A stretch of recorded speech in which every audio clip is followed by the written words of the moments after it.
YouTube, how's it going? The Goat House is back. College football, week 2. I'm here with my picks against the spread for some of the top games here. We're doing a league that a lot of you guys are involved in. If you're looking to join that still, even though it's already been 1 week, it's not too late. You can follow our Twitter and join that. I'll put a link pin in the comments that'll bring you directly to it. We also have an NFL Pick'ems League. A lot going on that Twitter. Make sure you follow it. Our Patreon has best bets and score predictions, and that's for college football and the NFL, so you can check that out. It was a weird week 1, so I'm looking forward to seeing how the college football season unfolds here. Moving forward, a lot of good games in week 2. Make sure you like, subscribe, turn notifications on. A lot of content in football season right now, so it'd be much appreciated if you can do that. And yeah, here is that Twitter post that has the college football leagues, how you join it. So you need to follow our Twitter, and I'll put a link in the comments directly to that. And then here's the NFL one is pinned to the top of our Twitter. You can join that as well. There's prizes, shout outs, and then we do Stardom Sit-em every Wednesday afternoon or evening on Twitter. So a lot going on, a lot of NFL updates. So definitely going to want to follow this Twitter. But here it is, the Pick'ems League, and you see right above me is our Patreon, what we offer there. There's a link down below for that if you want to look into it a little more. And then take a look at the leaderboard. Yeah, I had a pretty rough week, 5-5. We'll chalk it up to being week 1, and week 1's always weird. Only 2 games back, though. Quite a few people were tied at the top. Not that many with 7. Yeah, it was a weird week. So yeah, quite a few people tied. I'm sure we're gonna start separating ourselves after it goes on here. But we got Oregon versus Ohio State. I was really looking forward to this game after Ohio State played Minnesota. I'm like, Ohio State's pretty beatable. Defense is looking pretty rough. Offense has that big playability, but they're a little inconsistent. Mainly Stroud was, but that was his first game, obviously, as the starting quarterback of the Ohio State University. And then Oregon struggled a little bit with Fresno State, but more of the injuries is why I'm a little colder on Oregon and a little, I guess, hotter on Ohio State in this game. I'm actually going to take Ohio State. It's a big spread, and I'm actually going to take them to cover that. It's tough that it's 14.5, because they could win by 14 points, and then you're in big trouble. They pushed last week. They were favored by 14 against Minnesota. It ended up being a push. But the reason I'm feeling Ohio State, Oregon, Kayvon Thibodeau got hurt last week. He's not expected to play, so I would monitor all the injuries if you plan on putting money on these games, which I'm going to do as well here. But as soon as Thibodeau came out of the game, he was causing a ruckus in the backfield, obviously. But as soon as he came out of the game, it was a different story for Oregon. And then Justin Flo, the linebacker, was tearing it up too. But now apparently he has a broken foot. Another linebacker hurt as well. So it sounds like a mess over there for Oregon. Their offense was super disappointing. Kind of a bland offense. They, kind of relied on big runs. They can't really throw. They can throw the ball past 10 yards, but they're not too active there, so that's the problem. Ohio State, they're gonna click. I think they're gonna get going after, last week they're a little slow. They have explosive playability. I think they can get more, they can have better drives. They're kind of relying on the chunk plays, and they still scored a bunch of points last week. So I'm thinking they heat up, while Oregon maybe is a little disappointing, mainly because the big time injuries there and the lack of explosive plays in the passing game. So I'm going to go Ohio State there. That's a home game for them as well, too, isn't it? Where's the preview? I can't remember if that was a neutral game or not. Looks like it's in Ohio State. That's what I thought. Thought it was a neutral. I would like for them to make more of those games neutral, but I guess they swap different years. But Pittsburgh and Tennessee. Tennessee, we got a good look at them with, new coaching staff. Joe Milton looked pretty right off the bat against Bowling Green, but then they kind of slowed down, looked like the old Tennessee, and Bowling Green's pretty terrible on top of it. Pittsburgh looked pretty good. They did play UMass. This should be a pretty good game. I like Pittsburgh to win the game. I definitely like them to win the game. The 3.5 spread makes it tough because I can see a scenario where Pittsburgh wins by 3. It's in Tennessee. It's a tough one. I'm still not sold on Tennessee. I think Pitt could win by around a touchdown. It's not one I would put money on. That's a tough game. That's a tough one. If it was in Pittsburgh, I'd feel, the spread would be different then. But, like Pickett and Pittsburgh there. We're going to go that route. Joe Milton got some upside still. He can run. he kind of just gets caught staring down one receiver. It's really not going to work against a Pittsburgh defense. Not that it's an outstanding defense. It's solid. So that's what I worry about. Florida and South Florida. I actually have Florida. It's a big spread. I got Florida covering it, and they win by over 30 points.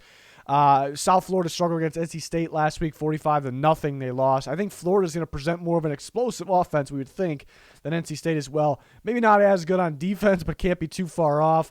South Florida's really struggling. So I'm going to go Florida. I think they win by more than 30 points, but it's a pretty big spread. Here's an interesting one, Texas A&M and Colorado. I go over scores, or I make my score predictions to help me with before looking at the lines, and I had Texas A&M winning by 20 points. So I am taking Texas A&M minus 17.5, but it's a tough one. It's so tough because if you watched the A&M game last week against Kent State, Haynes King, he started off a little sloppy, struggled a little bit early, freshman quarterback, first time in there, turned the ball over. Kent State couldn't capitalize. Texas A&M, Haynes King ends up playing well from there on out, and A&M takes advantage of Kent State not being able to capitalize. So they end up winning big. So now my point, if they have a struggling start, turn the ball over against Colorado, I think Colorado will capitalize. I think they will score on those. So that would be why maybe Texas A&M doesn't cover. But I think A&M will have no problem against Colorado's defense at the same time. I'm thinking it was just kind of get some nerves, knock the rust out, some of that. I do think A&M really can run all over Colorado. So I think they'll win by 20. It's a tough one, though. Real good game, big-time rival game, Iowa versus Iowa State. Iowa State struggled last week against Northern Iowa, and Iowa looked damn good against Indiana, end up beating them up big time there, which was surprising. But that's a very balanced team in the Hawkeyes there. They create turnovers on defense. Brock Purdy, a very good quarterback of Ohio State, but he has the ability to turn the ball over, and that could cost teams. So could Iowa's playmakers on defense get their hands in the ball, kind of like they did last week? They forced a good quarterback in Penix to look kind of bad, So could that be the case again? In terms of picking against the spread, I'm definitely taking Iowa plus 3.5. In terms of picking the winner, this is one I definitely can change my mind on. Because Iowa State was home and they may not have shown everything last week, I was kind of leaning towards them. Maybe 1 point win, but it's really on the fence. I could see if this was at a neutral site, I'd probably take Iowa. Honestly, so I think Iowa State being home really could be the difference. But yeah, that's a tough one to pick, in terms of who wins. Texas, Arkansas. When I did my score prediction, I had the Texas Longhorns winning by 7 points. So maybe too close to actually put money on it, but I have to take Texas because of that. This is another tough one. Mississippi State looked a little sloppy last week, got the job done. We talked about NC State had a blowout win. So it's a tough one too. NC State minus 2.5. It being in Mississippi State makes it very tough. I think NC State, I like the matchup. This isn't, again, not one I would put money on, but I like the matchup for NC State. I think they have a good enough defense to slow down Mississippi State. That's a team that's going to have to score a good amount of points to win against these solid teams. So, I don't think NC State will have a problem, throughout this game scoring on Mississippi State. And I think their defense, they're not going to shut down Mississippi State, but I think they're going to show up, and it'll be the difference. So they'll win by a field goal to 7 points, so it's cutting it close there with a 2.5.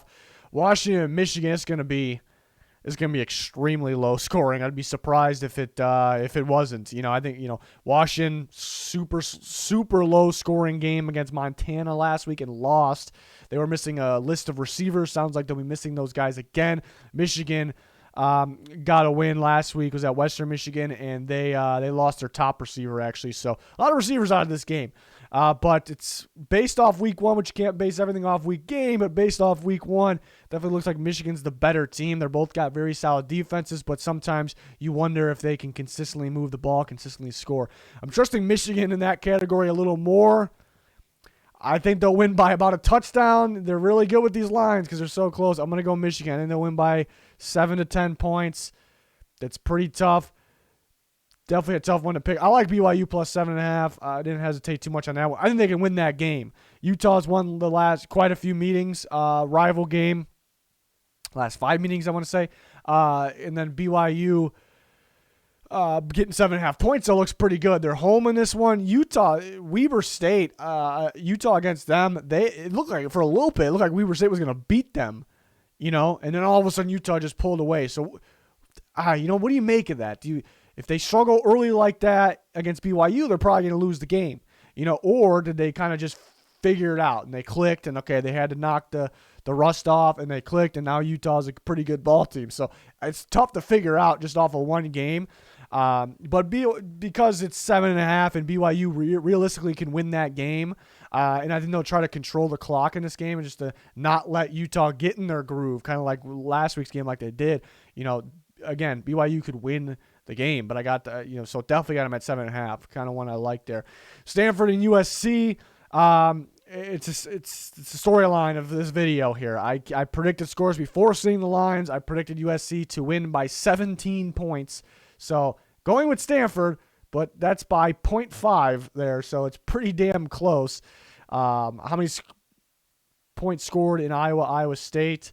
I think we're looking at like a 24-23 final. So was that 47? Looking like 47 I'm going to go with here. I'm going to type it in. Some interesting games, a lot that you could tell I wouldn't touch. I have score predictions in which games I will touch coming to our Patreon, which you see above me. Score predictions are actually already up on there for top 25 games. Bets of the week I'm never not going to do them. Sometimes people are like, where are they?